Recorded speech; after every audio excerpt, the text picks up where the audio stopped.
Le gouvernement burkinabé s'indigne contre un article tendancieux du journal Jeune Afrique. Dans un communiqué daté du 21 septembre, le ministre en charge de la communication Jean-Emmanuel Ouedraogo interpelle Jeune Afrique sur son traitement d'informations concernant le Burkina Faso. Deux réseaux de présumés malfrats ont été mis aux arrêts par la police nationale à Ouagadougou. Le préjudice causé par les agissements de ces présumés délinquants s'élève à plus de 130 millions de francs CFA. Mesdames et messieurs, voilà ce qui constitue la une de l'actualité de ce vendredi 22 septembre 2023 sur la première web radio du Burkina. Auditeurs, auditrices, bonjour.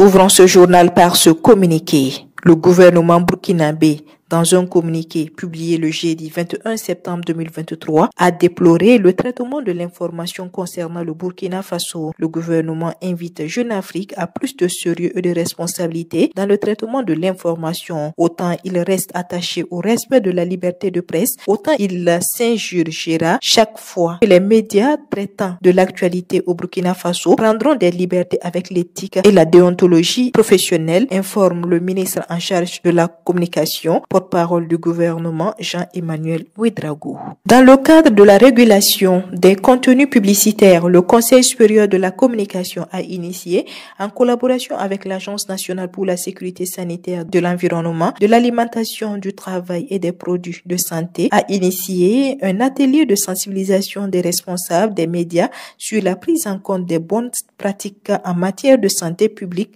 dans les contenus médiatiques.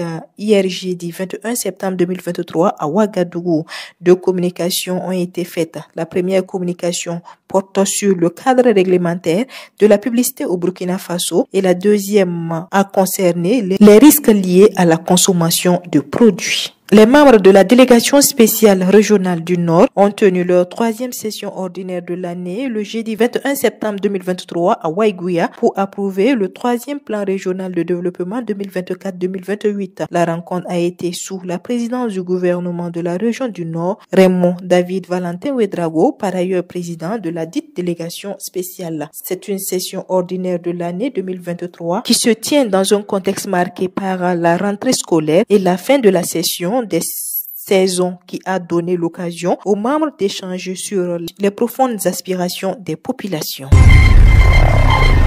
Parlons de lutte contre l'insécurité urbaine. Dans ce journal, deux réseaux de présumés malfrats mis aux arrêts par la police nationale à Ouagadougou. Le premier groupe identifiait les parcelles vides dans le secteur numéro 35 de la capitale et procédait par la suite à une mise en valeur, notamment en y construisant de petites maisonnettes. Une fois cette étape terminée, ils partaient à la recherche d'un acheteur et se faisaient passer pour des agents de la mairie. Ils réussissaient à convaincre par le biais de fausses promesses leurs victimes qui leur remettaient des sommes d'argent, souvent même la totalité du montant présumé de la parcelle.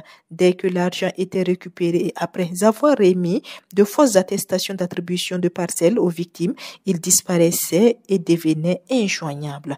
Le second réseau, dont le principal acteur seul a été appréhendé, réussissait à escroquer les personnes désireuses d'effectuer des voyages à l'étranger. Le mode opératoire consistait à les appâter avec les promesses de leur procurer des visas pour les pays dans lesquels ils voulaient se rendre.